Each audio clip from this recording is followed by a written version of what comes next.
Ele avisa quando pode começar, né?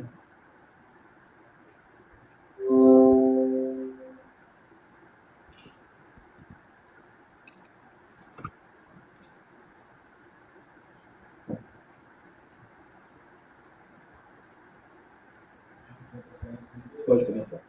Boa noite, meu nome é Efraim, eu sou advogado, militante aqui na cidade de Santos, filiado ao Partido dos Trabalhadores desde o início do partido, já fiz parte do diretório várias vezes, vários mandatos, e hoje eu tenho uma honra de apresentar o Roda de Conversa do coletivo Lula Casa Santista, para cuidar de um tema muito importante para a nossa sociedade e para a nossa democracia. E é com prazer que eu recebo dois especialistas na área. São dois advogados destacados aqui da Baixada Santista, e antes mesmo de serem advogados e trabalharem nesta área, eles já trabalharam ligadas à segurança e, por isso, são pessoas especializadas para tratar do tema. Que é o doutor Alex Oxendorf, que é advogado criminalista há 25 anos, professor de tribunal de júri, professor de pós-graduação em Direito Militar, professor de pós-graduação em Direito Penal e Processo Penal, e já conta com 340 audiências de julgamento em vara de júri e mais de 800 sustentações orais em tribunais. Então, tem bastante experiência e contato com essa área da atividade humana, a segurança pública e direitos humanos.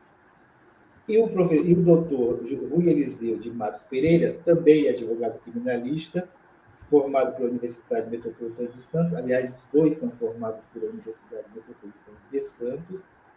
O doutor Rui é ativista de direitos humanos, membro da Comissão de Direitos Humanos da OAB de São Vicente e presidente da Comissão de Assuntos Penitenciários da mesma subseção e filiado ao PSOL Vicentino.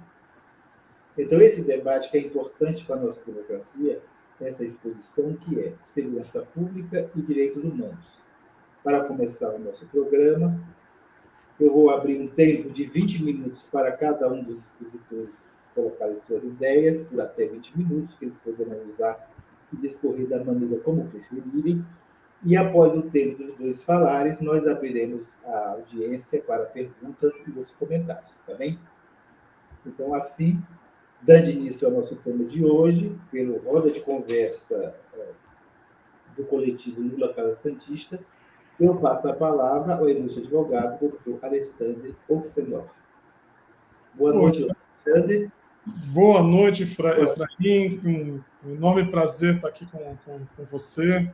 Você que é há tantos anos na luta aí pela dignidade do trabalhador, pela dignidade da sociedade, um advogado que sempre foi reconhecido por esse trabalho. Me sinto enormemente prestigiado e feliz de estar sob a sua batuta, sob a sua presidência hoje nessa conversa que nós iremos ter. Queria te agradecer profundamente com relação a isso, agradecer o meu amigo de muitos anos, o Esmeraldo, que eu peço venha para tratá-lo de Esmeraldinho, carinhosamente de Esmeraldinho, que fez o convite para a participação, ao Gerson também, que também fez o convite para a gente participar hoje dessa conversa, desse bate-papo sobre direitos humanos, desse bate-papo sobre democracia.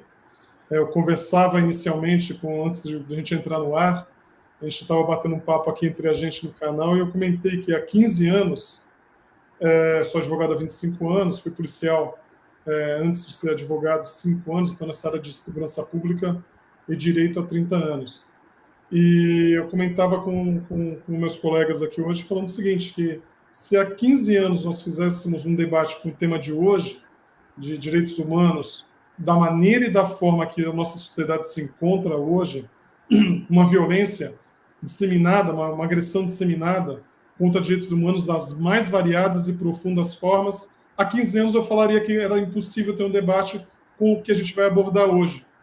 Mas de 4 anos, especialmente 4 anos, um pouco para trás, 6 anos para cá, esse tema foi a questão dos direitos humanos, ela acabou sendo profundamente tem que ser profundamente reanalisada, discutida, mas principalmente a gente continuar na luta pela manutenção dos direitos humanos, na luta da dignidade da pessoa humana. Então, inicialmente, minha consideração inicial a vocês três que estão capitaneando essa iniciativa. Queria dar um especial abraço fraternal ao meu amigo Rui Eliseu. Eu conheço, pelo menos eu vou Eliseu, na gíria policialesca, né? A gente vai falar muito de polícia hoje, na gíria policialesca, vou caguetar na cidade, né? Eu sou teu amigo há pelo menos uns 30 anos, no mínimo, né? E conheço o Rui da época que ele era escrivão de polícia ainda, eu era policial militar, trabalhava na companhia de choque que tinha aqui na Baixada em Santos, que hoje é o BAEP, né? E eu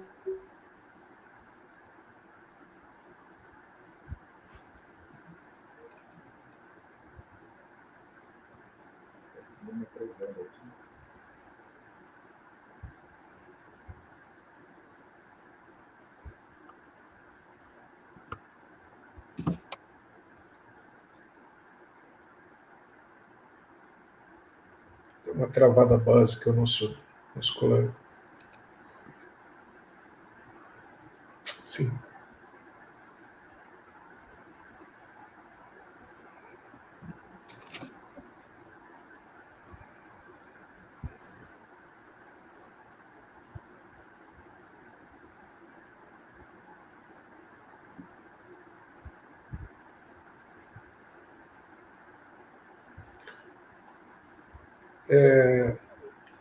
Parece que deu uma travada aqui e eu estou com uma sugestão que o microfone do Rui não está travado, é isso? Sim, o meu está tranquilo. O seu tranquilo, e aí o que deveríamos fazer? Então, nós invertemos a exposição? Vamos prosseguir, não é isso, Efraim, enquanto o doutor Alex retorna, né? Então, por causa desse probleminha técnico, eu sugiro, então, que o colega comece a fazer a exposição e a gente faça a inversão aí para resolver esse problema. Não tem problema. Isso são coisas da tecnologia, não é isso, Efraim?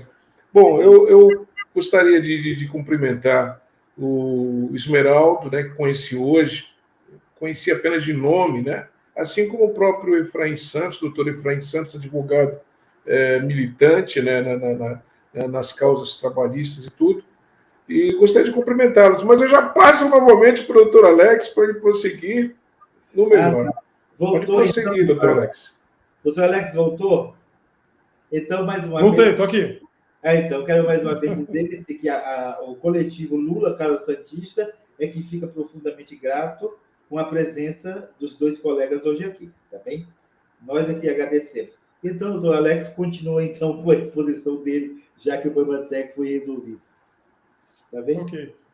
Até desculpa pelo problema técnico, que a internet teve variação de sinal aqui. Eu acabei mudando para o celular para poder ficar mais fácil. Mas, enfim, mandar meu abraço, reiterar meu abraço especial ao Rui Eliseu. Eu sei da luta, sei do trabalho do Rui.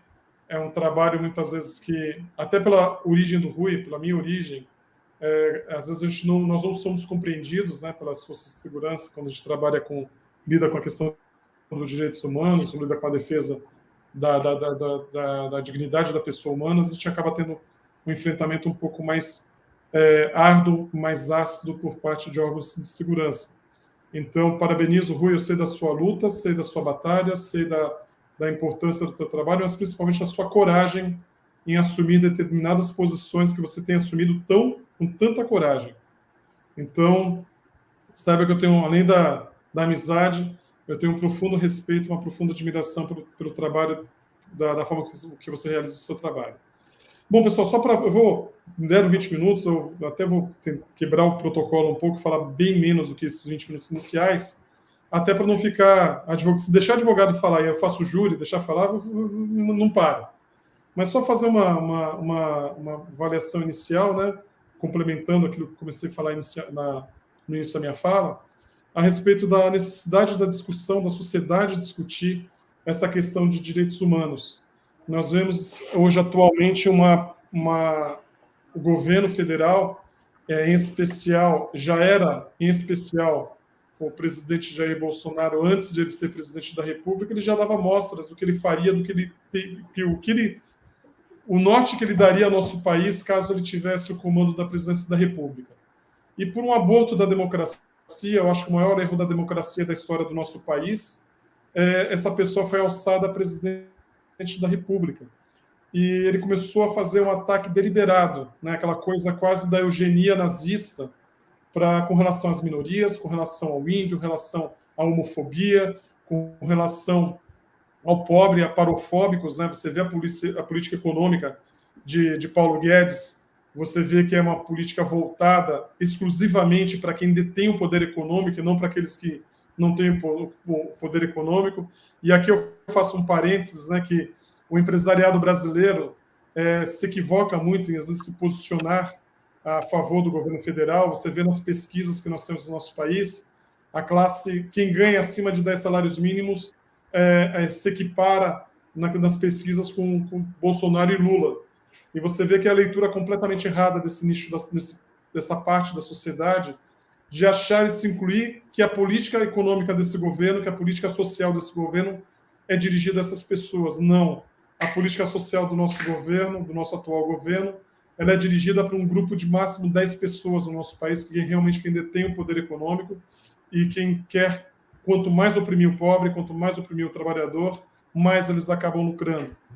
Então, a importância que nós temos de repensar e ter a coragem de falar, ter a coragem de expor a ideia, não ter medo de se posicionar com relação a esses desmandos que são feitos diuturnamente do governo Bolsonaro, é importante para essa conscientização da nossa sociedade. E não basta só a conscientização no momento de eleição, né, que nós estamos à véspera, às portas de uma eleição que eu tenho absoluta certeza que vai tirar esse acidente da democracia da presidência. Mas a gente tem um reflexo mais aprofundado, uma análise mais aprofundada, de pensar numa reestruturação de alguns pontos da nossa sociedade para que isso não ocorra novamente. Não que não é como alguns acham, o pessoal da direita raivosa, né, acha que os progressistas eles querem extirpar a direita. Não é isso. O discurso, o debate de ideias, a discussão de ideias, a discussão de pensamentos é extremamente salutar. Ela deve existir, ela deve acontecer. Mas o que nós temos que fazer a proposta para a nossa sociedade é de uma discussão sobre a não ocorrência, de não ter a reiteração dessa extrema-direita raivosa que baba mostrando os dentes, dessas pessoas que são completamente desligadas da sociedade e que saíram do armário. O Jair Bolsonaro, antigamente, esse pessoal da extrema-direita era um pessoal que ficava quietinho lá no armário, não fazia simulacros de Goebbels, né, imitando o discurso de Goebbels no seu gabinete da propaganda, não falava abertamente a respeito contra índio, não falava abertamente contra os homossexuais, a comunidade LGBT, não falava nada disso, era mais fechado.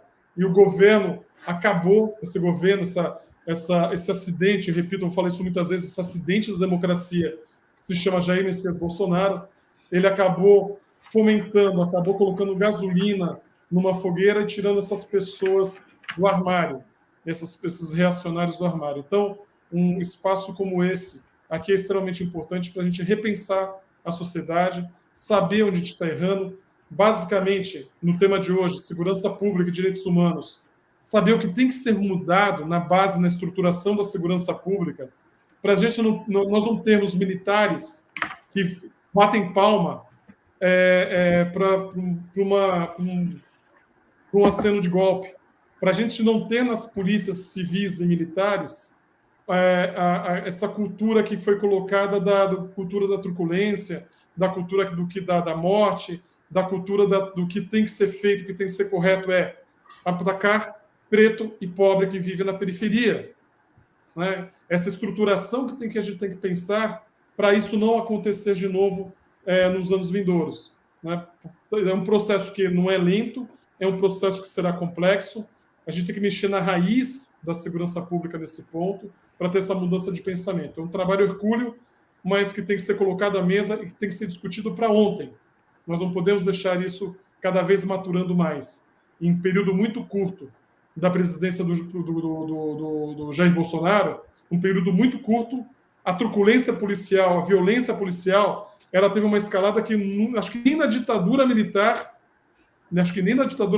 o Esmeraldinho que está acompanhando, ele teve acho que pode citar, até pelas experiências que o pai dele viveu, muitos aqui estão nos ouvindo também acabaram vivendo. Eu acho que nem na ditadura militar o nível de truculência exposta, aberta, aquela truculência de festejar a violência foi tão clara e tão aberta na segurança pública do Brasil. Então, eu acredito que é isso que a gente tem que pensar para que, num futuro muito próximo... Caí de novo. Voltei.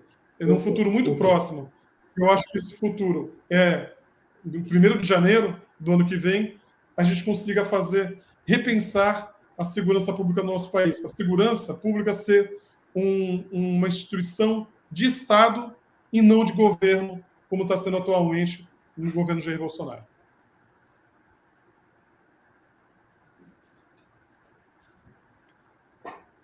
Está bem, então, que a manifestação do colega Alex encerra por hora aqui? Sim, passar para o Rui. Rui vai falar melhor. Vai falar, tem bem mais informação do que ele pensa. Então, já agradecendo essa primeira manifestação do doutor Alex, vamos agora passar a palavra para o advogado doutor, o colega Rui, para que ele também possa fazer as considerações dele acerca desse assunto. E agradecendo mais uma vez a sua presença aqui no Lula Casa Santista 2022. Pois é, eu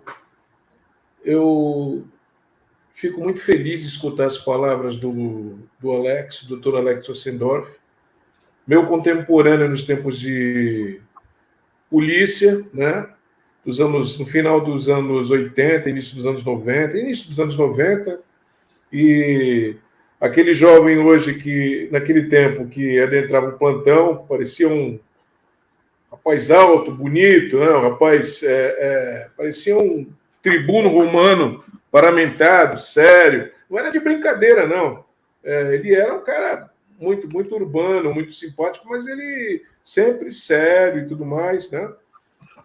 E hoje, uma sumidade no meio criminalista, um grande tribuno de júri, professor, reconhecido por outros monstros sagrados da advocacia criminal do Brasil, como o Dr. Mário de Oliveira Filho, que sempre cita você em muitas oportunidades.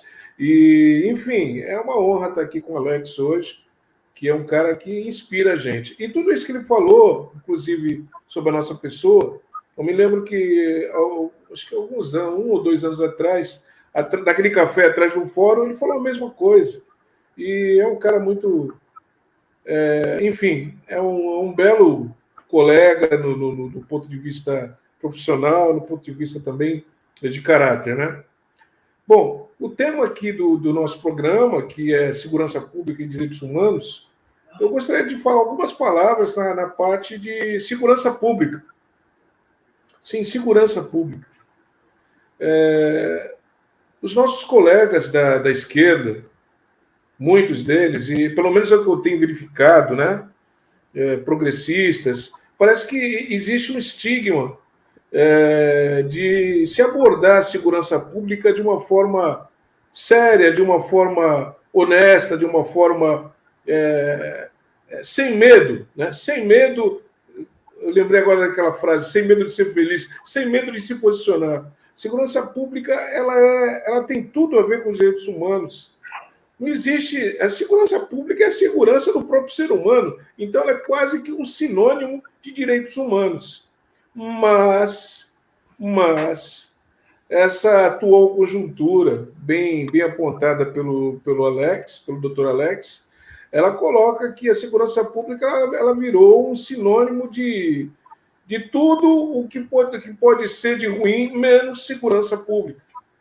Por exemplo, já que nós começamos abordando, e muito bem abordado, a situação desse pavoroso governo federal, governo Bolsonaro, que esperamos em Deus seja um hiato na história dessa jovem democracia e que esse ato nunca seja esquecido, seja devidamente defenestrado agora no final desse ano, nas eleições, e nunca seja esquecido para que a gente aprenda com ele.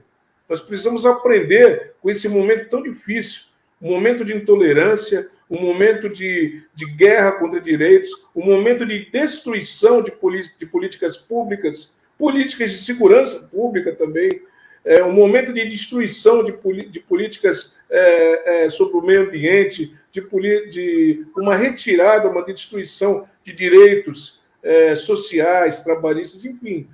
Um hiato que está acontecendo, vai chegar ao fim, eu tenho fé em Deus que vai chegar ao fim agora em outubro, mas que nós precisamos aprender com ele. Como bem falou o doutor Alex, e eu até comentei isso antes de nós iniciarmos o programa, uma das maiores decepções e desapontamentos e tristezas, né, que eu tenho verificado na minha própria vida, é a militância contrária de profissionais, de causídicos, contra aquilo que nós atuamos, que são os direitos humanos. Mas como isso pode acontecer, Rui Eliseu? Simples, muito simples. Pessoas que acham que direitos humanos protege bandido, direitos humanos protege criminosos, direitos humanos, como eles dizem, não cansam de falar, direito dos manos, e não é assim. Não é assim. Os direitos humanos, nós sempre repisamos, é para todo ser humano. O ser humano bom e o ser humano ruim, se é que existe algum ser humano bom. Aqueles que se dizem cristãos, detentores dos bons defensores, né, dos bons costumes, defensores da família, defensores de toda essa coisa bonita, né, da religião, do cristianismo, né, eles sempre colocam que a tal daquela vertente, daquela posição conservadorista, ela é importantíssima. E que os direitos humanos defendem o marginal. E que os bons direitos humanos têm que ser para cidadão de bem. Puxa vida, se realmente eles observassem a Bíblia, a palavra que eles chamam de Deus, e que deveriam ler um pouco mais, e pelo menos eles deveriam saber que o próprio Filho de Deus disse que nem um homem, nem uma pessoa é boa, bom só Deus, nenhum é. E deveriam se lembrar também que no momento que o Filho de Deus estava crucificado, depois de ter sido torturado, ser viciado, machucado, foi justamente um ladrão do lado que ele conversou, que foi com ele para o céu. Isso parece estranho, um advogado está abordando uma coisa dessa, que parece que está na igreja, mas não é, é a realidade. A hipocrisia dessa conjuntura nossa é muito grande. E quando se fala em segurança pública, fala-se apenas em armar a polícia, contratar mais policiais, colocar na cabeça do policial que quando ele está em serviço, ele está, e às vezes, por um outro aspecto está mesmo, ele está numa guerra que ele tem que ir para lá e matar. Né? Ora, o policial ele deve ser homenageado, ele deve ser respeitado, ele deve ser apoiado, o bom policial, e tudo mais. Agora, quando o policial ele para de respeitar o próximo e o ser humano como ser humano, ele para de ver um outro ser humano como ser humano, ele deixa de ser policial, ele deixa de servir e proteger. Então, a questão da segurança pública, ela tem tudo a ver com direitos humanos, porque ela é um assunto que leva em consideração o próprio policial, o próprio agente de segurança, que deve ser valorizado, que deve ser respeitado, o seu horário de descanso, não ser explorado, não ser submetido a uma carga de serviço, uma carga horária extensa. Deve ser acompanhado psicologicamente e principalmente o seu percebimento, o seu salário. Então, Tudo isso é importante também. A parte técnica da polícia, a parte, digamos, operacional da polícia com relação à tecnologia, com relação à inteligência. Eu gostaria até, se tiver oportunidade, com o meu colega Alex, por que a polícia militar ela incursiona em determinadas comunidades, São Vicente, Santos, quando a competência original não é dela, a competência original é da Polícia Civil. Porém, a Polícia Civil está sucateada. Então, o que acontece? Ela faz esse trabalho de uma forma inadequada e decorrem daí as maiores desgraceiras que a gente pode imaginar. Então, a questão da segurança pública ela deve ser vista com muita seriedade e juntamente com a questão dos direitos humanos. Direitos humanos é para o bom policial que tomba numa operação policial morto realmente por bandidos, é para o cidadão que às vezes toma uma bala perdida e morre, e é também para a pessoa, o suspeito, o averiguado, o autor de algum crime, que depois de cometer o crime e, digamos, rendido, ele seja levado à presença da polícia, seja autuado, depois seja, se for o caso, acusado, depois processado e condenado, se for o caso, e dentro de de toda a defesa, de toda ampla defesa e talvez plenitude de defesa, mas que seja respeitado o direito da pessoa. Não é o direito do crime, é o direito do ser humano. Então, resumindo, a questão da segurança pública ela deve ser tratada sem esse estigma de que a segurança pública é inchar o efetivo da polícia, falar contra o trabalhador, que vão bater no trabalhador, que vão bater... Não, a polícia é importantíssima, mas ela deve ser colocada como assunto importantíssimo nessa pauta de condições, dessa pauta de possibilidades de ela fazer o seu melhor serviço. Estavam falando que nessa live pessoas podem perguntar, realmente, muita gente vai falar, pô, esse advogado aí, ele é contra a polícia. Não sou contra a polícia. Eu tenho amigos policiais, tenho parentes policiais, já fui policial, mas a questão é que a polícia ela precisa ser recriada. A polícia ela precisa ser apoiada, ela precisa ter... resumindo, precisa tirar aquela expressão que vem logo depois de polícia chamada militar.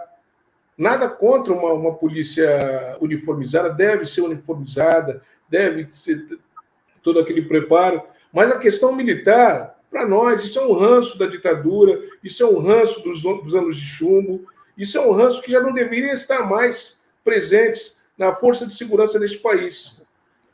Porque essa expressão militar e essa cultura arbitrária, cultura truculenta, cultura que veio dos anos de chumbo, ela enriquece a mente de gestores como o presidente da República para que faça das polícias estaduais, militar estadual, verdadeiras guardas pretorianas dele. Aí o que acontece? A polícia que deveria ser uma polícia de Estado, uma polícia de segurança pública, pode ser uma polícia do governo, seja dele. Então, fazendo aqui uma mistura meio que uma vitamina de assuntos, parece que realmente quando nós falamos em golpe, em receio de golpe, nessa eleição que se avizinha, nós pensamos muito nessa questão dessa adesão infeliz que tem de um grande efetivo das forças policiais dos estados em apoio a esse espírito que é representado pelo governo Bolsonaro. Eu acredito que mais para frente a gente possa abordar melhor esse assunto aí ainda nesse programa. Mas é isso aí, Efraim. Tá bem, então, muito obrigado, então, ao colega Rizia pela sua manifestação. E aqui, eu vou abrir para as possíveis perguntas. podia colocar assim, que o nosso tema hoje ele é segurança pública e direitos humanos. E eu gostaria que até os dois se manifestassem a respeito, que me parece que na sociedade brasileira, quando se fala em segurança pública e direitos humanos, a pessoa cuida que a segurança exclusivamente da integridade física e patrimonial das pessoas, e que os direitos humanos não atingem todos os humanos. Assim, eu, humano, vítima de alguma violência, eu tenho que ter o meu direito garantido. Mas o humano que pratica uma violência, ele não deixa de ser humano, e mesmo que ele seja punido, ele tem direitos mínimos, mesmo no caso de uma pessoa punida, no caso de uma pessoa penada. Então, o humano é todo humano, não importa se ele praticou ou não praticou um crime. E a gente acha que só tem direito humano aquele que foi vítima do crime. E isso não significa que é defender o bandido. Significa defender a condição humana de todos nós. Mas eu queria me referir a isso, para ver o que vocês pensam em relação a isso, porque os dois, antes de militarem como advogados, são pessoas que trabalhavam nessa área mesmo de segurança pública, que lidavam com o público, e que situações de pessoas que têm conflito com a lei, o tratamento que as pessoas recebem quando estão no sistema prisional, os direitos que os cidadãos livres também têm. Então, eu queria saber o seguinte, na visão de vocês, a sociedade brasileira, ela aceita, ela tem uma dificuldade em aceitar a condição de policial. Há um certo preconceito da sociedade com relação à atividade policial. Se vocês veem que existe isso com relação à sociedade brasileira como um todo, se elas têm um preconceito com relação à atuação da segurança pública, especialmente do Estado do Brasil. Se elas veem isso, e também eles, como uma proteção com viés de classe social. Quer dizer, o policial, ele existe também, todo conflito social, o morador de periferia, o que pratica delito, o que mora na periferia, parece que a polícia é que tem que resolver tudo. Quer dizer, a sociedade não enfrenta os problemas crônicos dela e joga nas costas da polícia, que tem que resolver todos os conflitos que existem. Então, eu queria que vocês se manifestassem a respeito disso e o que poderia ser feito na experiência de vocês para que a sociedade, o país e um próximo governo tenha assim, uma possibilidade de recomeçar a pensar nisso para trazer soluções melhores. Pode ser o Alex, pode ser o Rui, pode ser o Alex. Bom, Efraim, achei ótimo o teu questionamento. Primeiro que a questão de direitos humanos, ela não é exclusivamente relacionada a questões de segurança pública, né? Então, se nós temos um problema social que afeta direitos humanos, isso afeta direitos humanos, a fome. Hoje nós temos 33 milhões de pessoas passando fome no nosso país e 125 milhões em insegurança alimentar. A partir do momento que um homem chega em casa, ou uma mulher chega em casa, e o seu filho está passando fome, não tem o que comer, ele vai dar um jeito de arrumar comida para o filho. Os direitos humanos passam pela educação. A pessoa tem uma educação, uma boa educação, que aquela criança seja alimentada, que ela não tenha na carência alimentar um déficit de desenvolvimento físico, que isso vai afetar a capacidade cognitiva dela receber os ensinamentos e conseguir uma melhor colocação profissional na idade adulta. Aí a pergunta que a gente faz, qual é a diferença de uma criança dinamarquesa, que teve tudo isso que eu acabei de falar, e uma criança brasileira na sua estruturação como ser humano, na sua estruturação biológica? Nenhuma. O que tem é essa ausência que muitas vezes o Estado é completamente ausente e completamente inoperante e ineficaz na formação desses cidadãos. Então, quando muitas vezes o que é combatido acaba criando um círculo vicioso, e aqui eu peço para fazer um parênteses, eu não lembro qual foi, não sei se foi um filósofo, não me recordo ao certo, que ele dá um exemplo do seguinte: a luta de classes não é o pobre que quer ter o que o rico quer e começa a agir de uma forma para obter o que o rico quer, e fica frustrado e acaba cometendo atos de violência para poder chegar e ter aqueles objetos que o rico quer. A luta de classes não é isso. A luta de classes é o contrário. Quando o rico, que tem a exclusividade de determinados produtos e serviços e bens, ele vê que o pobre, ele começa a ter aqueles mesmos serviços e aqueles mesmos bens e o mesmo acesso àquelas coisas que seriam exclusivas, ele começa a ter um enfrentamento com a classe que ele considera inferior, entre aspas. A gente pode ver isso em duas falas do Paulo Guedes. Quando ele fala que era uma festa de empregada doméstica indo para a Disney, e quando ele fala até o filho do porteiro fazendo faculdade. Que você vê claramente nessa fala a aporofobia, a versão, a fobia que o Paulo Guedes e esse governo tem a pobres. Né? Então, enquanto eu traduzo isso para o que acontece aí vindo para a área de segurança pública e para que isso acontece na área de segurança pública. O policial, 80%, 90% do que compõe a polícia, em especial a polícia militar, ela vem da onde? Ela vem da periferia. Ela mora na mesma área que ela vai atuar posteriormente.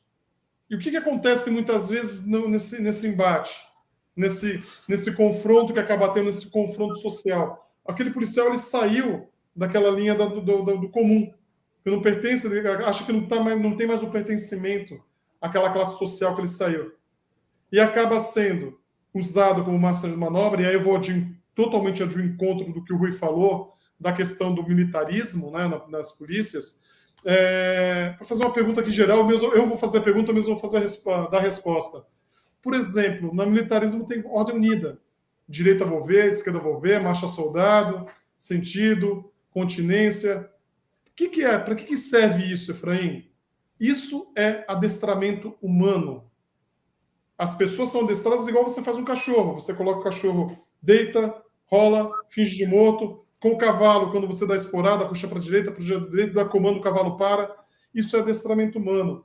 Então, o que nós verificamos? Que essa luta de classes que tem, essa desigualdade social gritante no nosso país, em todos os setores da nossa sociedade, ela acaba gerando esse confronto que muitas vezes a pessoa que sai daquele seio social, que não mudou muito, às vezes ela saiu para uma classe que era paupérrima e foi para uma classe pobre, mas ela já começa a se achar diferente. E aí passa pela formação militar, que a maior parte da atuação no Brasil é da polícia militar, aí passa pelaquela questão do militarismo, do adestramento humano que existe nas forças policiais. E isso a pessoa começa a se sentir diferente, começa a ser colocada... E aí, fazendo um outro parêntese, Efraim, tem muita gente que fez faculdade através dos programas sociais do governo PT, e quando se formou, se viu formado numa faculdade, votou no Bolsonaro.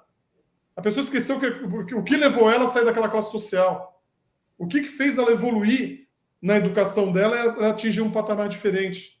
E que isso poderia continuar, inclusive ela própria melhorar e outras pessoas evoluírem naquele patamar. Então, esse é um problema que a gente tem na segurança. A pessoa sai daquele meio, muitas vezes sem uma instrução muito aprofundada, ela começa a se sentir diferente e entra num sistema de adestramento humano, como é o militarismo, e esse adestramento humano faz com que a pessoa retorne e tenha uma atitude, muitas vezes, como o Rui colocou, quando uma atitude truculenta, uma atitude totalmente fora de proporção contra aquela comunidade que ele pertencia. Quando, na verdade, o problema da segurança pública, e isso é uma voz comum, não estou fazendo descobrimento da América, né? É uma voz comum que o problema da segurança pública, a raiz do problema da segurança pública não é polícia na rua. A raiz da segurança pública, a solução é outra. Né? E sem falar, e aqui para concluir, para o Rui dar mais informação sobre isso, sem falar o viés ideológico que é utilizado na polícia. E muitas vezes o policial esquece que está sendo usado como massa de manobra. Né? Por exemplo, o Rui fez um comentário.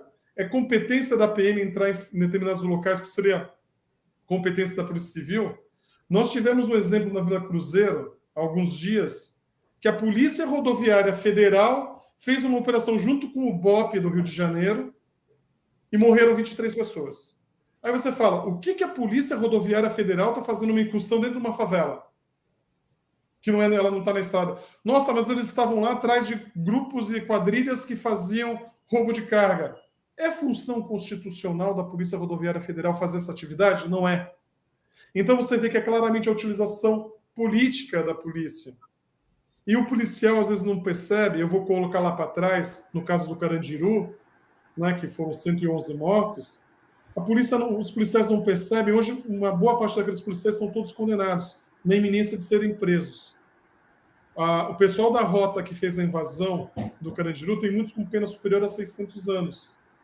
E quem deu a ordem para a invasão não respondeu sequer o processo. E aí o policial esquece que ele participa de todo esse jogo de poder que existe, é usado como massa de manobra, age da maneira que eles querem que eles tenham aquela ação, e quando a bomba estoura, como aconteceu no caso do Carandiru, vai ter um monte de policial velhinho que vai para o Romão Gomes, a presídio militar Romão Gomes, cumprir pena, sendo massa de manobra massa de manobra política. Esse caso da PRF, tem um monte de morte não justificada. Você acha que vai ter o Jair Bolsonaro, ele vai colocar alguma medida para preservar o direito dos policiais, ou vai ser fritado? Os policiais que participaram serão fritados num processo. Então, eu acho que são vários fatores diferentes que geram esse problema da segurança pública no Brasil e gera também essa violência dos direitos humanos, porque, como o Rui colocou muito bem, né, falam direito dos humanos, né, essa coisa de falar que os direitos humanos é só para bandido, não é isso. É porque também faz parte desse discurso que é colocado por um determinado setor da nossa sociedade, é colocado como a preservação, o preso tem que ser colocado numa masmorra, ele não é reintegrado à sociedade, ele não está sendo reeducado, ele tem que ser punido e não ser reeducado, só que as pessoas esquecem que esse preso, mais hora, menos hora, volta para a sociedade. E ele voltará para a sociedade da maneira que nós o tratamos. Se nós o tratamos mal, se nós não cuidamos, é um absurdo, às vezes a pessoa fica 10, 12 anos preso, e o Rui sabe bem o que eu estou falando, e a pessoa vai trabalhar costurando bola, fazendo prendedor de varal. Quando ele sair da cadeia, ele vai fazer isso? Não, não vai. Ele vai costurar a bola? Não, não vai. Ele aprendeu alguma coisa? O Estado desperdiçou esse tempo todo que essa pessoa ficou à disposição do Estado, o Estado desperdiçou esse tempo. Por quê? Existia uma política punitivista que não pensa na reeducação de uma pessoa que foi segregada da sua liberdade por ter cometido um crime. Então, é um caso muito complexo, é claro, daria para falar muito mais coisa, o tempo é mais curto hoje aqui, mas o principal é nós temos a consciência que o princípio de direitos humanos, o princípio da dignidade da pessoa humana, não é só na segurança pública, aplicado nas forças da segurança pública, que resolverá o problema de segurança pública na sociedade. É algo muito mais complexo, muito mais profundo, que tem que ser atacado sem ter essa postura de desigualdade social, dessa luta de classes, dessa postura abjeta que hoje existe, principalmente hoje, asseverada muito mais hoje no nosso país, com o atual governo que tem verdadeiro horror à pobre. Pois bem. Então, aqui, eu vou pedir que o Rui se manifeste, e eu tenho uma pergunta aqui já, mas de uma pessoa que está nos assistindo, mas eu passo depois, então, a pergunta e repasso para vocês, tá bem? Ok. Eu, ainda completando o que o Alex acabou de colocar com relação a esse episódio que aconteceu recentemente na Vila Cruzeiro, onde cerca de 24, parece, pessoas foram executadas decorrente de uma incursão da polícia, estranhamente, em conjunto com a Polícia Rodoviária Federal. Alguns meses antes, no estado de Minas Gerais, também houve um embate, uma operação policial da Polícia Militar local com a polícia, se eu não me engano também, Alex, se me corrija se estiver errado, a Polícia também Rodoviária Federal. E também decorreram ali mais de 2 dezenas de mortos. Estranhamente, nenhum policial ferido, graças a Deus, mas a desproporção e a desigualdade é notável, né? Então, a gente fica imaginando qual foi o critério utilizado por uma operação policial que deveria ser tida como eficaz, com toda eficiência, né, com todo sucesso, resultar em mais de 20, quase 30 pessoas mortas, né, tanto no episódio da Vila Cruzeiro, como no episódio de Minas Gerais.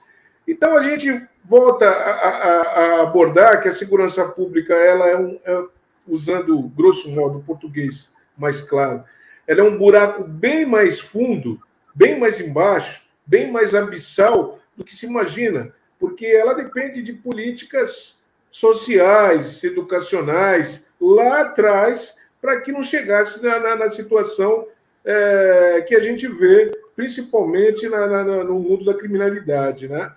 E que, infelizmente, dada a pobreza, dada a miséria, dada a fome, dado o desdém dos gestores, né, dos governos, em todas as suas esferas, para com as pessoas mais carentes, isso acontece mais nas comunidades, nos diques, nos guetos, nas quebradas, como a gente fala, esse tipo de ocorrência, e que, por conta disso, decorrem as incursões policiais nesses locais. Então, eu queria colocar o seguinte: embora os remédios para isso devam ser remédios mais profundos, tratamentos, como eu falei, isso deve ser tratado lá embaixo, lá atrás, as questões sociais, de educação e tudo mais, de formação do ser humano, do brasileiro. Mas e quais seriam os remédios para agora, para que evitasse tanta gente morrendo? O que tem acontecido na nossa região, e o doutor Alex sabe disso, é que quando, por exemplo, infelizmente, por exemplo, a morte de um policial, ou imediatamente é feita uma operação monstruosa, desce viatura. Eu já vi descer, por exemplo, quase 100 viaturas, mais de 300 policiais, e aí eles ocupam todas as comunidades. Por exemplo, isso ocorreu no final do ano passado no México 70, toda vez ocorre, isso é constante, e nessas ocupações os cidadãos são esculachados, os cidadãos são tratados com desrespeito, e se esquece que ali não mora apenas... aliás, ali moram pessoas decentes, moram pessoas trabalhadoras, moram pessoas que estão ali porque realmente precisam. E, às vezes, nem se não estiverem ali, estariam na rua, porque não tem outro lugar. A pobreza, ela atingiu o Brasil como há 30 anos não acontecia, né? O Brasil regrediu nesse hiato que esse momento dessa conjuntura. Enfim, o que acontece? A gente precisa recorrer àquilo que está dando certo. Eu queria apenas abrir aqui um detalhe para uma solução tecnológica. Eu gostaria que o Alex depois tocasse nesse assunto. Não é um fim em si mesmo, não resolve a situação da segurança pública, não vai mudar o mal policial, não vai mudar, o cara não vai virar um santo, não vai virar uma Madre Teresa de Calcutá, mas ela vai, digamos, brecar, é necessário, que são as câmeras, os COPs, câmera operacional portátil no peito da Polícia Militar. Eu tenho algumas estatísticas aqui, eu vou dizer rapidamente. Há 31 anos que não baixava a letalidade de policiais, eu não estou falando de suspeito, de bandido, de vagabundo, estou falando de policiais. Há 31 anos não baixava tanto como baixou agora, de 2019 para 2021. Segundo informação do portal Conjur e do próprio de outros veículos sérios de comunicação, Folha e tudo mais, baixou cerca de 78% a letalidade de policiais mortos em confronto depois da utilização de equipamentos como o COP, como a câmera, né? E também de 85% baixou a letalidade decorrente de incursões policiais, a letalidade mesmo de pessoas, cidadãos civis, né? Não se sabe se são suspeitos e tal, né? 85% baixou depois que começaram a usar as câmeras no peito dos agentes de segurança.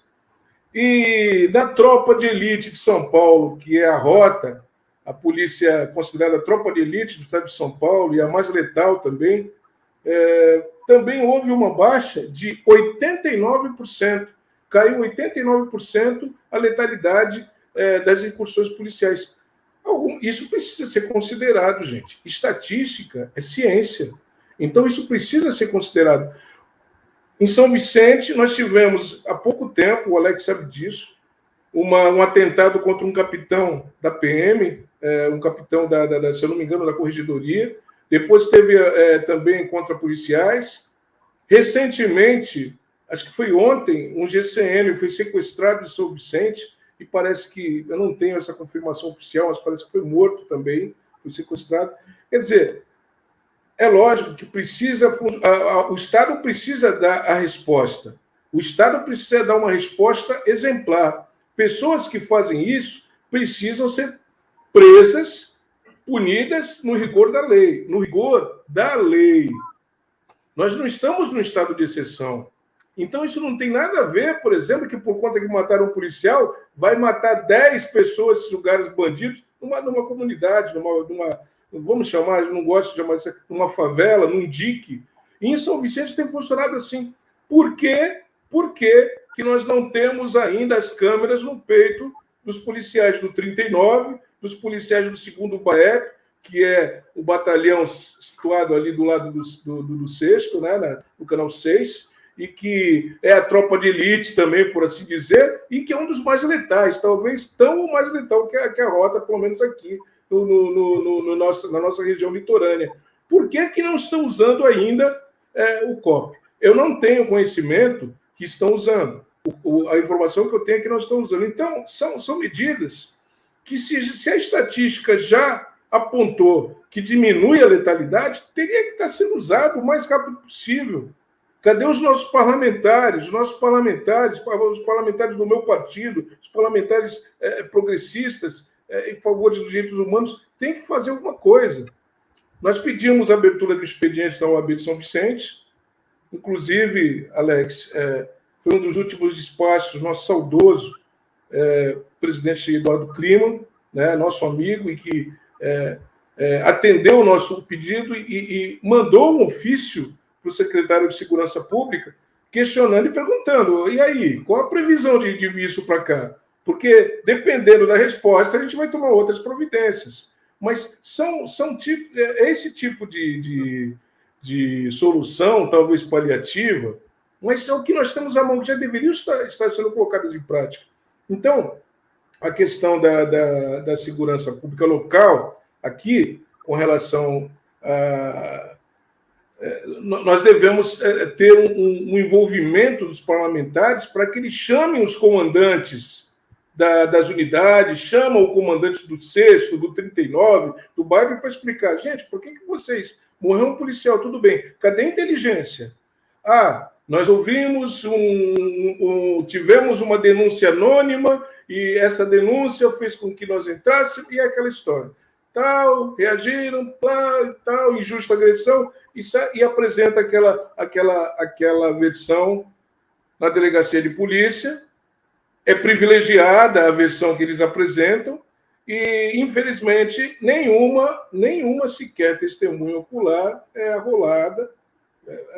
Então, é uma questão muito... A questão das câmeras resolveria, em grande parte, essa questão, pelo menos paliativamente, momentaneamente. É isso.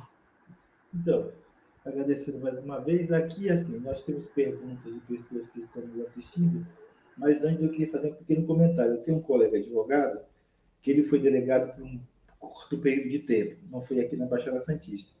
E no aprendizado da academia, antes dele começar efetivamente a tomar posse no cargo e a exercer a função, ele comentou que, às vezes, a maneira que é ensinado a abordagem, por exemplo, para veículos que estão em trânsito, ele disse que numa das aulas que ele recebeu, dizia que se passasse uma família, o marido, a esposa, umas crianças e tal, por amostragem, esse carro eles não mandariam parar. Mas se tivesse só homens no carro, eles já poderiam pensar que pode ser os caras juntos e tal e tal. Mas se tivesse 2, 3 homens negros sozinhos à noite no carro, que por amostragem deveria parar o carro para ver se tinha uma coisa de errado. Então, isso pode refletir, sim, uma certa discriminação estrutural que está em todos os órgãos da sociedade, não só na polícia, que faz com que certos cidadãos sejam previamente vistos como bons cidadãos e certos outros cidadãos já não sejam vistos sempre como suspeitos de alguma coisa. Que isso é uma maneira que é estrutural e como se poderia fazer na educação, não só do pessoal de segurança pública, mas da sociedade para combater esse tipo de coisa. O José Eduardo Jardim Munhoz pergunta se o tratamento, aqui o doutor Alex se referiu, que os policiais militares recebem em sua formação, se os direitos humanos dele tratados como coisas são respeitados, a maneira como eles são tratados lá dentro, a maneira como eles são formados lá dentro, e se isso depois, esse tratamento que eles recebem, tem influência em como ele vai lidar com a sociedade lá fora quando ele tiver atividade.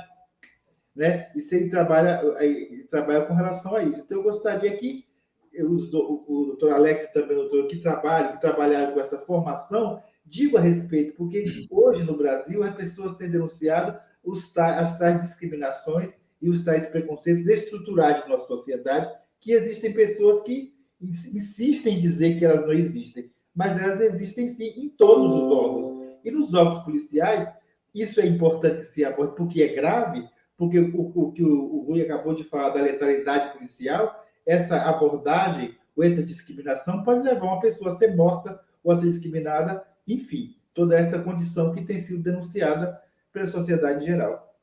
Então, o que vocês acham dessa conduta? Efraim, um negócio que você colocou importante, que me chamou a atenção, e aí acabou uma reflexão imediata que acabei tendo aqui. Vamos supor, eu tenho escritório aqui em Santos, hoje eu estou aqui em Santos, eu tenho escritório em São Paulo. Vamos colocar aqui duas situações diferentes. Uma abordagem que é feita no caminho da Capela, na Zona Noroeste em Santos, e uma abordagem feita aqui do lado, na Vila Rica.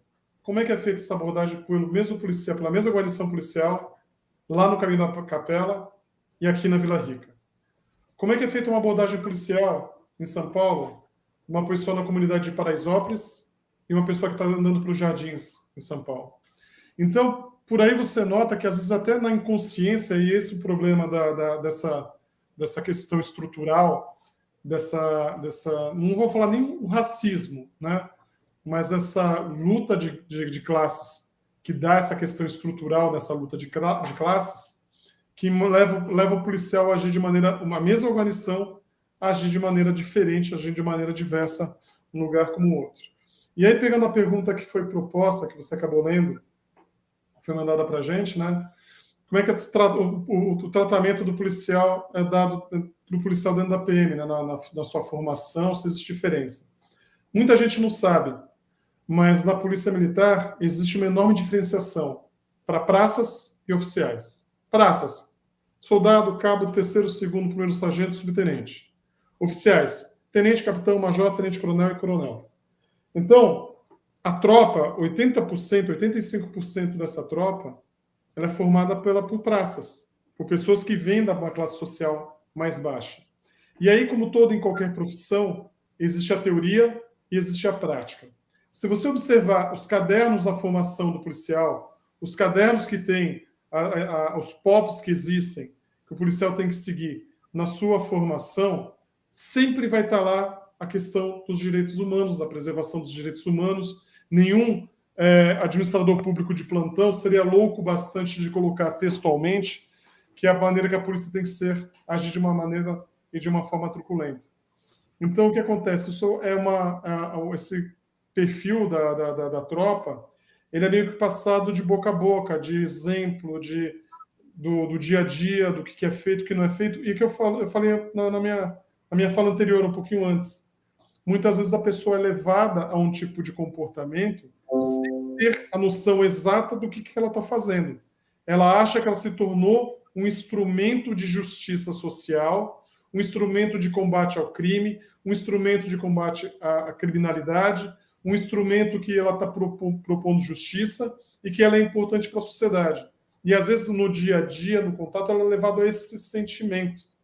E, às vezes, sem ter uma análise mais profunda dos atos que ela está praticando. Quando pratica uma truculência, um perfil do, entre aspas, bandido, e ela tratar com truculência a pessoa que tem esse perfil de bandido, às vezes o policial acaba achando que está agindo dentro da lei.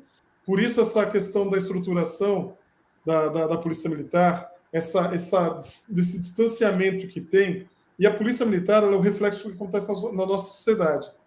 esse distanciamento da classe pobre com a classe rica é o mesmo distanciamento que os praças, o soldado, o cabo, o sargento, o subtenente têm dos oficiais.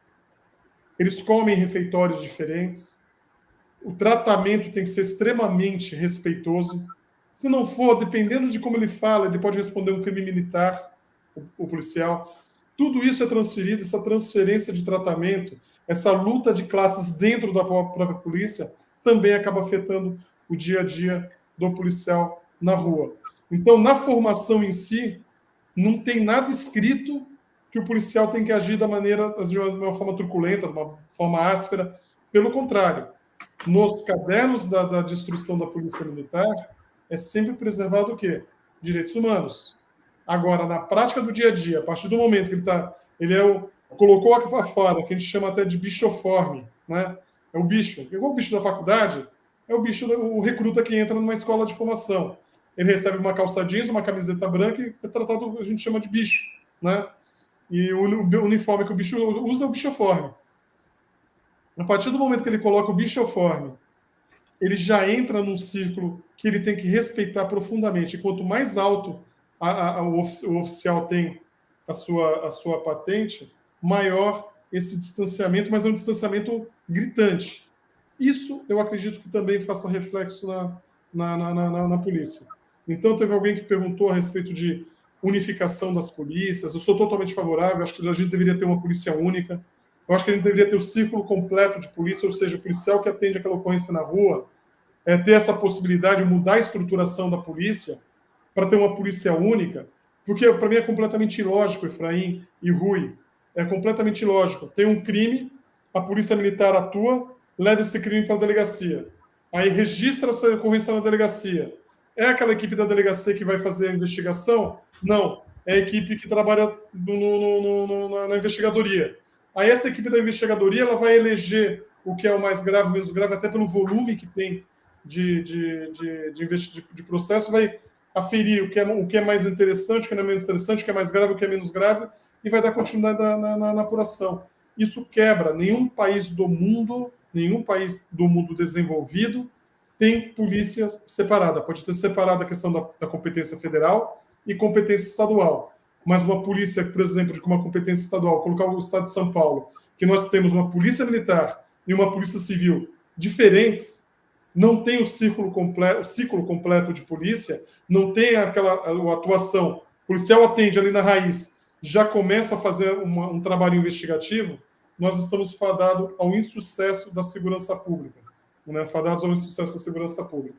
Então, quando se diz, né, da formação, o problema é, não só na sociedade tem o racismo estrutural, mas dentro da própria polícia existe também um problema estrutural, que não é colocado nos livros, mas é no dia a dia, em especial o tratamento que os policiais de baixa patente recebem do oficialato, que às vezes não dá para contestar a ordem. Fala, faça isso, tem que fazer. Tome determinada atitude, tem que tomar atitude, porque senão, se ele não tomar aquela determinada atitude, ele sai dali preso para o presídio militar.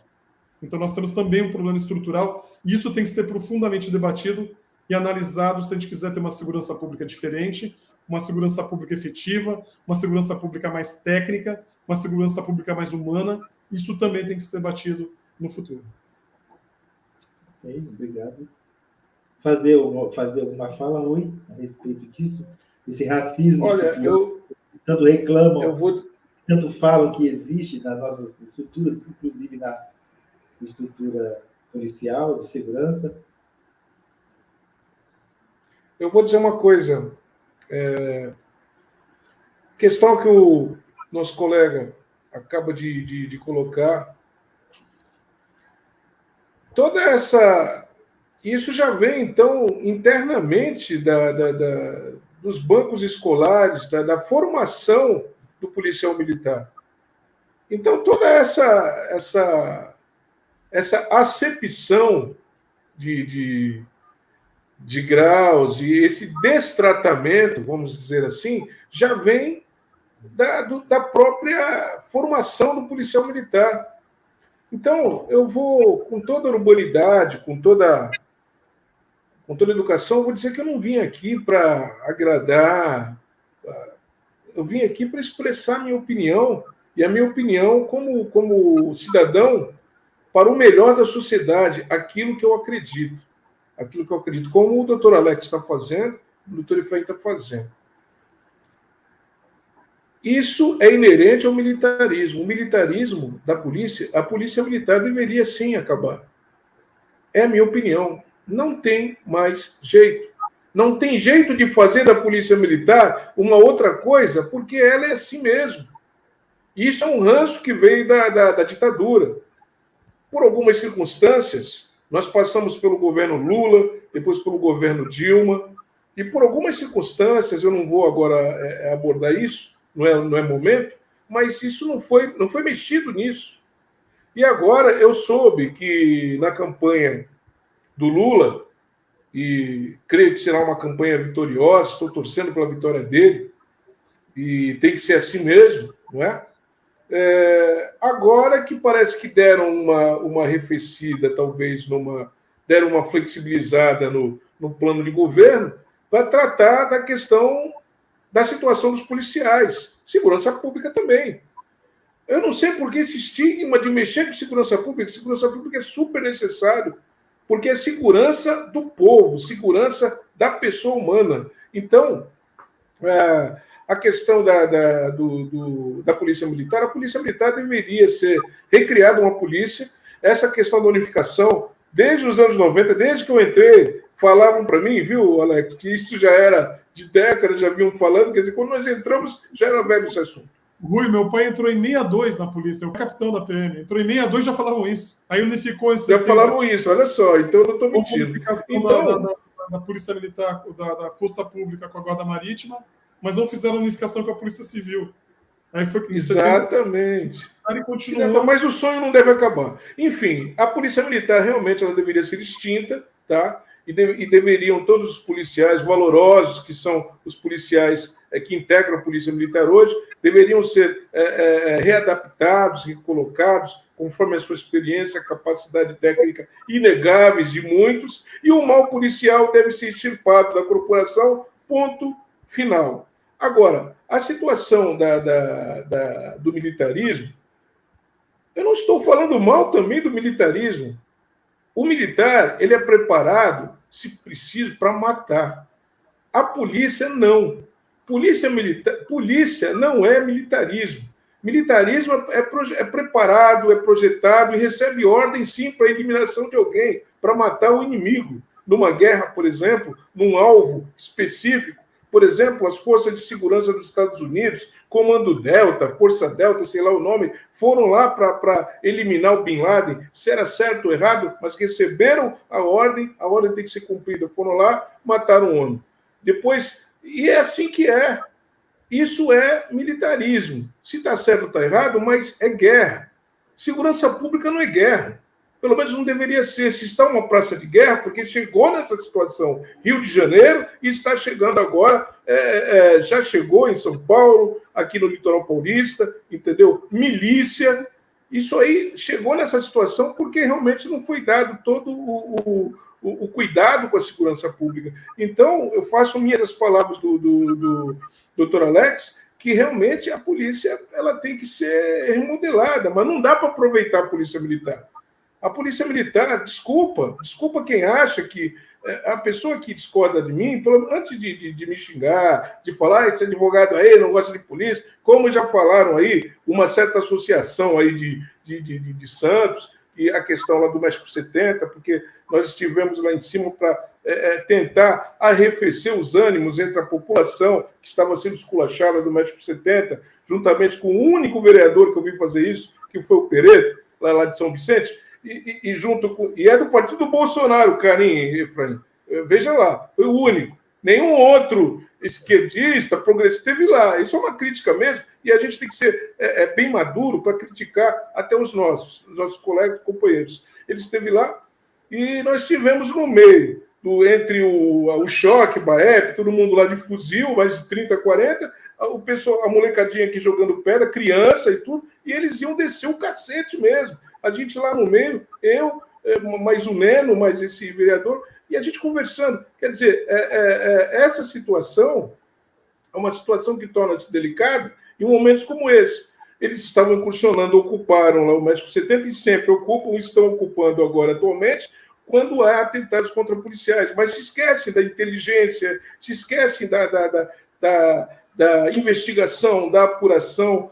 Eu sei que é muito difícil falar isso com uma polícia civil também toda sucateada, uma polícia civil onde nós temos um IML para toda essa região. Eu não sei o que esse delegado seccional, o que esse diretor do Inter 6, eu não sei, mas a polícia... Outra, deveria ser uma polícia de Estado, não uma polícia de governo, não uma polícia que lambesse as botas de governador X, de governador Y, de ter medo de ser removido lá, devia ter as mesmas características, não é, Alex? De juízes, promotores, de não serem, por conta de suas demandas, de seus enfrentamentos, serem, às vezes, por contrariarem, talvez, os gestores, serem removidos, como o Bolsonaro fez com os diretores da Polícia Federal, com os delegados de Polícia Federal, e talvez faça com esse delegado de Polícia Federal que mandou prender esse ex-ministro, não é isso? Que já soltaram. Enfim,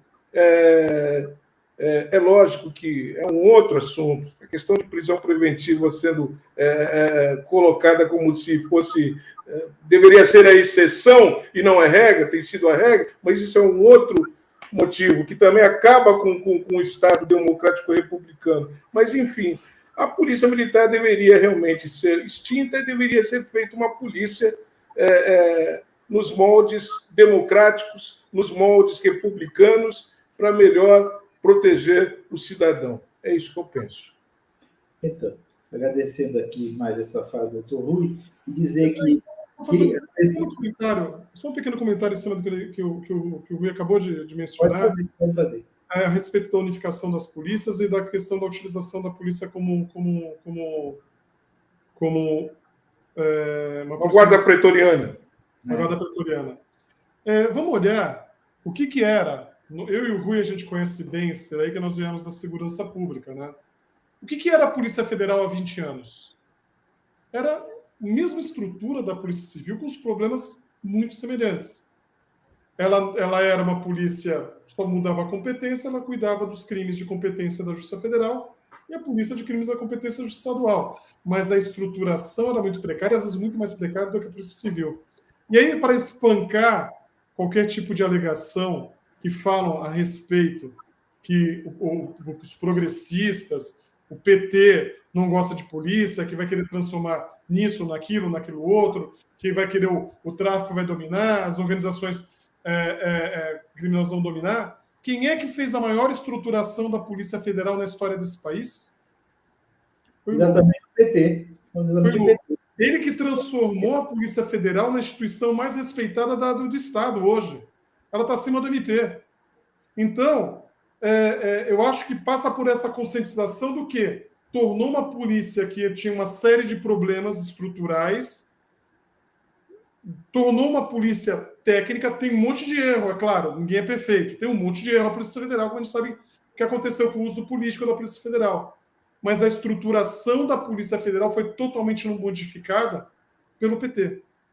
Então, é a visão que se tem, uma visão progressista do que deveria ser a polícia.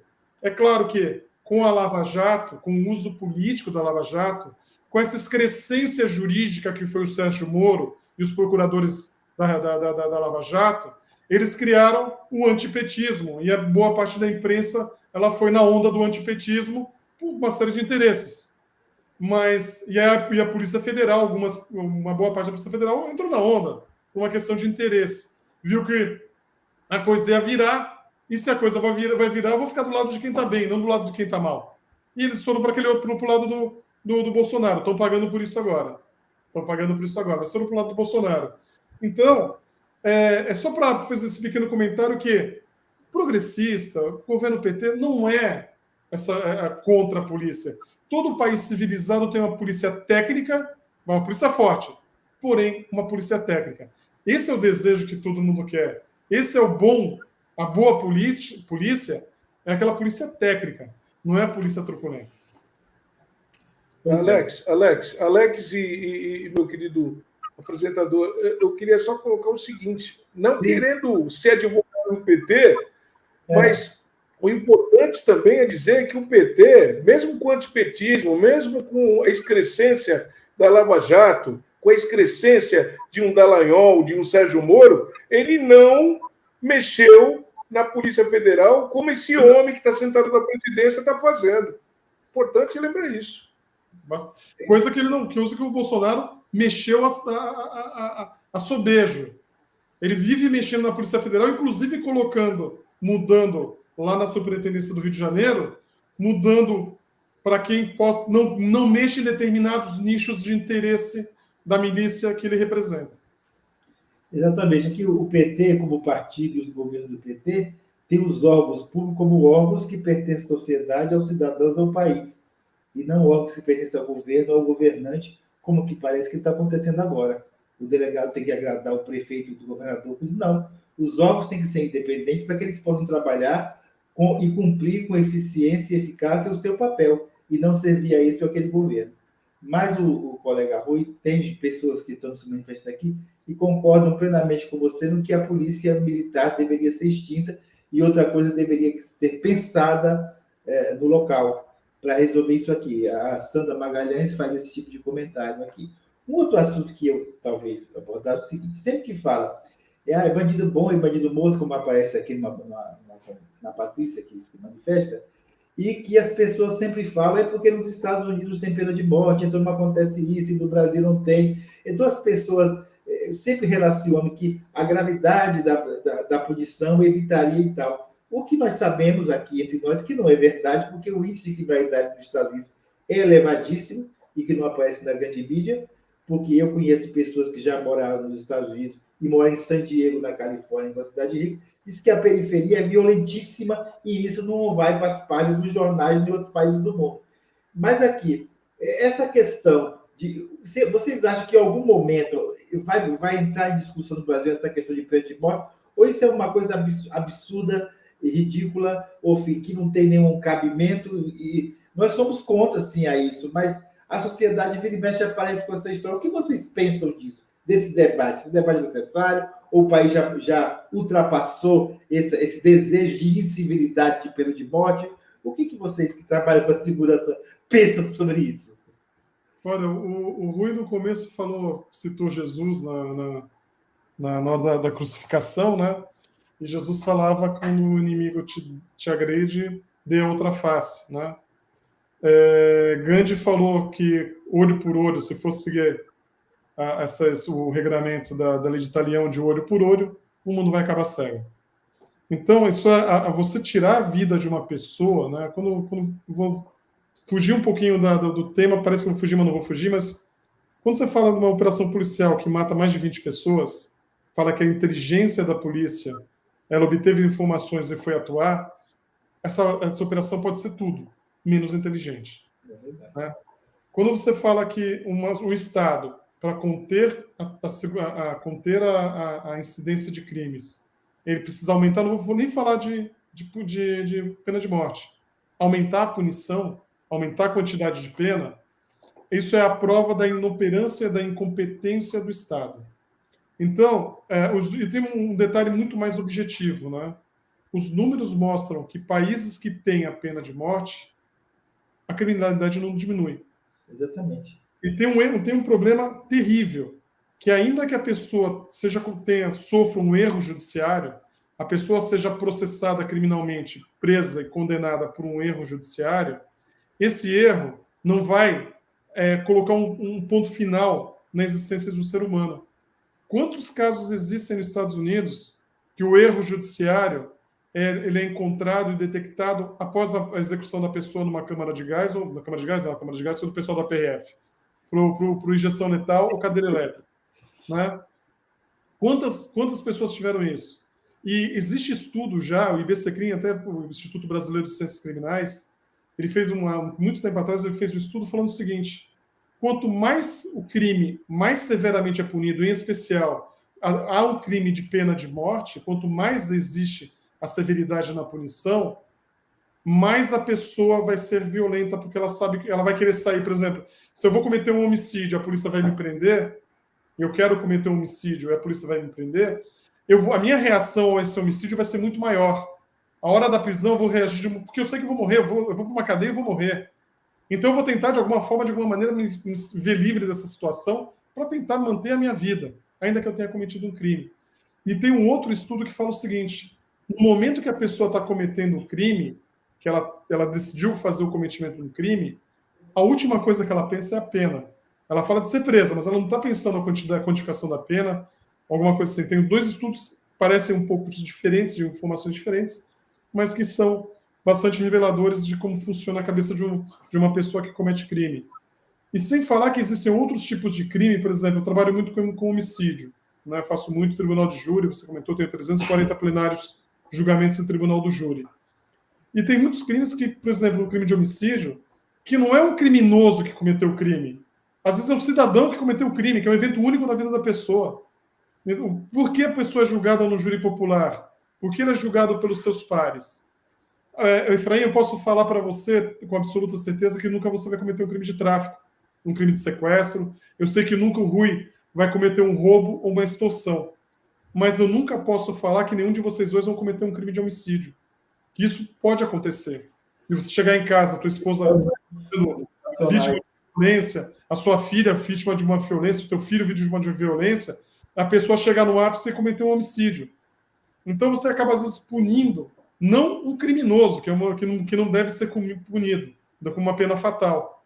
Mas tem cidadãos que cometem crime, que é diferente de uma pessoa, um criminoso habitual, que também pode ser levado a uma pena fatal, uma pena de morte, e essa pessoa, simplesmente, essa pessoa deixar de existir por uma incompetência do Estado. Então, para mim, é anti-humano, é antinatural. O ser humano ele tem que lutar pela vida e não pela morte, e ofende tudo que é mais básico, de civilidade humana é a pena de morte. Concordamos plenamente. O doutor Rui quer se manifestar a respeito disso? Não? Eu acredito que nesse ponto aí, nosso querido Alex, ele não fugiu do assunto, mas foi bem pertinente. E é isso. A vida é o dom maior. Não é a liberdade, como falam. A liberdade é lógico. É um tremendo de um dom para o ser humano. Mas, como muitos hoje querem fazer do Brasil um Estados Unidos, né? Armar o Brasil, colocar uma cultura no Brasil que nós não temos essa cultura beligerante, belicosa, como as raízes americanas. Da mesma forma, o bem maior que a nossa Constituição assegura é a vida. Então, eu acredito que isso já está sepultado. Pelo menos, eu acredito, eu tenho essa esperança. É lógico que permanecesse esse ato na nossa jovem república, que é esse governo, eu acredito até que isso poderia até mudar, Efraim. É uma tragédia maior ainda, não é isso? Ficaria ainda pior. Mas eu acredito que esse ano as coisas não vão terminar de uma hora para outra, mas nós vamos fazer o caminho de volta, eu acredito. Sim. Então, eu acredito que eu tenha repassado o que as pessoas perguntaram, insinuaram aqui, os colegas se manifestaram. Não estou vendo aqui nenhuma outra pergunta colocada. Eu acredito que as abordagens que foram feitas responderam às indagações que fizeram, e os colegas fizeram as explanações dele. Então, talvez, se concordarem, eu poderia pedir assim, umas manifestações finais, as alegações finais dos colegas, as alegações finais do colega, e depois nós encaminhamos para o encerramento e tal. Então, eu gostaria que vocês, então, fizessem algumas considerações que ainda penso necessárias para fazer nesta live. Então, pode ser quem quer, o doutor Alex, o doutor Rui, qual dos dois faz aqui essas considerações? Eu poderia começar da agora e o Alex terminar, né? Porque o Alex sempre tem uma palavra mais... É o grande... Né? Eu queria agradecer ao Efraim, doutor Efraim Santos, gostaria de agradecer também ao querido Tarquínio, ao Gerson, né, que nos convidou para esse evento, para essa live, e que a nossa esperança se confirme no final desse ano, que nós sejamos vitoriosos, o presidente Lula volte a sentar na cadeira de presidente desse país no final do ano, Não acho que o Lula, não creio que o Lula é uma pessoa perfeita e tal, mas é a pessoa mais indicada. Respeito muito a pessoa dele. Enfim, é a pessoa mais indicada e será vitoriosa, seremos todos vitoriosos. Esse Brasil vai voltar a crescer, vai voltar a ter esperança, vai voltar a ter comida na mesa, como lhe dizem, vai voltar mesmo. Mas as coisas não vão ser fáceis, vão ser muito difíceis, porque a destruição foi muito forte. A destruição, há quem diga aí que nós regredimos mais ou menos 30 anos, questão de economia, questão de saúde, questões de segurança pública, questões de consciência coletiva, mas vamos voltar a ser felizes, né? Sermos felizes. E, assim, que aqui que os nossos parlamentares sejam mais incisivos, os nossos vereadores sejam mais incisivos nas questões de direitos humanos, interligado com segurança pública, e tirar da cabeça essa consciência nefasta de que segurança pública é armar a polícia. Segurança pública dá condições para o policial, dá condições, dá equipamento, dá salário, e dá todo o apoio que o policial precisa, mas não essa consciência de que ele está numa guerra, porque ele está ali para defender, ele não está ali para matar. Ele só mata se for em autodefesa, se for em legítima defesa. A excludente é clara. Então, é esse o desejo que eu tenho. Eu acho que é mais importante do que ficar instituindo, ficar dia disso, dia daquilo, dia de alguém, é se inspirar nisso. Porque o dia ele celebra, mas a gente precisa de ações mais efetivas nesses particulares. Essa é a minha opinião. Tá? Muito obrigado. Muito obrigado, meu colega. Doutor Alex? Obrigado, Efraim. Em primeiro lugar, queria te agradecer por essa gentileza de me convidar, me senti muito honrado, extensivo ao Esmeraldinho, ao Gerson, que também me convidou, foi muito, muito gentil. Sempre estarei à disposição de vocês, não só para a gente falar sobre debater, fazer a discussão de ideias como a gente fez hoje, Efraim, mas eu sei que você é um militante ativo e efetivo e um lutador, um guerreiro da nossa causa. Eu vou me colocar sempre em pé e à ordem para que você achar que possa ser necessário na sua luta. Queria agradecer também ao Rui, né, eu sempre aprendo quando converso contigo. Rui, é sempre um prazer enorme estar contigo e sempre aprendo contigo. O que eu falei, eu tenho muito, muito orgulho de ver o advogado o policial que você se tornou. Já conhecia, que sempre foi uma pessoa garantidora, mas o advogado que você se tornou sempre me deixa muito feliz, me deixa muito contente, esperançoso, principalmente. Esperançoso que a nossa classe vai voltar a ter o brilho que ela já teve um dia. Peço vênia ao Efraim, que está nos presidindo hoje, para mandar um abraço para o Luiz Soares, meu amigo. Nós temos um grupo chamado Incautos, Efraim, que a gente tenta almoçar sempre que possível, né? E o Luiz Soares, o Betão, o Melinho, o Antônio Melo, um advogado excepcional. Mandar um abraço a todos esses meus amigos. Fazer um abraço também a minha esposa, que se eu não falar da minha esposa aqui, eu chego em casa e eu apanho, né? Que como todo bom aquele advogado que fala tal, não sei o que, chega em casa, pede ajoelhado, né? Pede perdão sem saber por que tem que ser perdoado. Mas, para concluir, eu acho que a gente está vivendo um momento que um país que sai de um movimento praticamente de uma guerra, né, e a gente acho que viveu uma situação semelhante a uma guerra, e explico por que uma situação semelhante a uma guerra. Na época do governo Lula, todo mundo comia 3 refeições ao dia. Nós temos 33 milhões de pessoas passando fome. A gente tem pessoa brigando por um pedaço de osso para fazer sopa de osso. Nós temos 125 milhões de pessoas sem segurança alimentar. Nós temos uma pandemia que vitimou mais de 600 mil pessoas.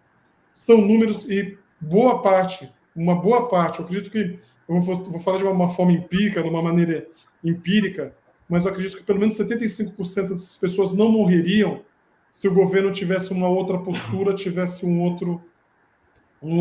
A Pfizer queria tornar o Brasil, até pelo nosso sistema de vacinação, tornar o Brasil referência no mundo da vacina. no combate à pandemia, tem uma referência na aplicação da vacina contra a Covid. E o governo Bolsonaro, ele deixou isso passar. Então, pelo menos 450 mil mortes, eu acredito que seja a responsabilidade direta dele. Então, nós vivemos um período semelhante a uma guerra com números de guerra. Nós vemos uma Amazônia que está sendo profundamente atacada, e eu acho engraçado que a Bolsonaro e seus filhos, e os que o cercam, seus asseclas, eles combatem as ONGs que estão próximas aos índios, as ONGs que estão combatendo o desmatamento, as ONGs que estão denunciando a mineração, o garimpo ilegal. Mas ele não consegue combater os organismos, as organizações criminosas que atuam no Amazonas. Isso eu acho bastante estranho. Então, nós estamos vivendo, para poder encurtar e terminar, nós estamos vivendo como se fosse uma guerra. Para sair de uma guerra, para reconstruir um país, nós precisamos obrigatoriamente de um grande líder, de uma pessoa que já tenha uma experiência, que conhece e que conheça profundamente o nosso país, mas não é que conheça geograficamente, conheça a sociedade na profundidade, saiba falar com a sociedade de uma maneira igual. E nos grandes momentos de guerra, nos grandes momentos de crise, é que vão aparecer os grandes líderes. E eu tenho certeza que para sair dessa guerra, que eu espero que seja eu não vejo a hora de chegar outubro, para poder votar e ter o resultado dessa eleição e passar essas ameaças de ofensa à nossa democracia. Eu não vejo a hora de chegar logo a outubro para a gente poder finalmente solucionar esse problema e participar da reconstrução desse país, dessa guerra que nosso país viveu, e essa reconstrução ser dentro dos ditames do progressismo, dentro dos ditames da humanidade, dentro dos ditames da dignidade da pessoa humana. Essa é a minha esperança, esse é o meu sentimento, e reitero que sempre vou estar em pé e à ordem para quem for, em especial para você, Efraim, para a gente lutar, para a gente trilhar e para a gente estar ombro a ombro nessa batalha. Obrigado, doutor Alex, obrigado, doutor Rui. Outros outubros virão, né? Outros outubros virão, e eu quero agradecer aos ilustres colegas por ter nos proporcionado esse debate, especialmente em nome do Grupo Coletivo Lula Casa Santista. Nós concordamos com vocês, precisamos mesmo retomar o processo civilizatório adequado desse país, e que as próximas eleições nos permitirá fazer isso, que nós todos trabalhamos, nós vamos conseguir. Então, eu agradecer mais uma vez ao doutor Alex, ao doutor Rui, ao Esmeraldo Tarquínio, ao Gerson Roso, ao coletivo Lula Casa Santista de ter pensado esse debate. Agradecer a todas as pessoas que nos viram e não se manifestaram, que eu não sei aqueles que não se manifestaram, mas os que se manifestaram, eu tenho aqui, foi o Fausto da Sabesp, a Sandra Magalhães, a Assi, a Isabela Maiudo, o Gerson Rosa, a Patrícia Bueno, o Zé Eduardo Jardim Munhoz, o Dedé, a Berta, o Cláudio Ponto, o Antônio, o Marcos Oliva, o Roberto Tavares e o Betão. Essas foram pessoas que falaram alguma coisa aqui durante a nossa palestra. E tem aqueles que não se manifestaram. Mas queremos agradecer a todos aqueles que tiveram presente aqui conosco. E o coletivo Lula Casa Santista agradece mais uma vez ao doutor Alex e ao doutor Rui por terem nos proporcionado essas explanações úteis à nossa democracia e à nossa sociedade. Tá bem?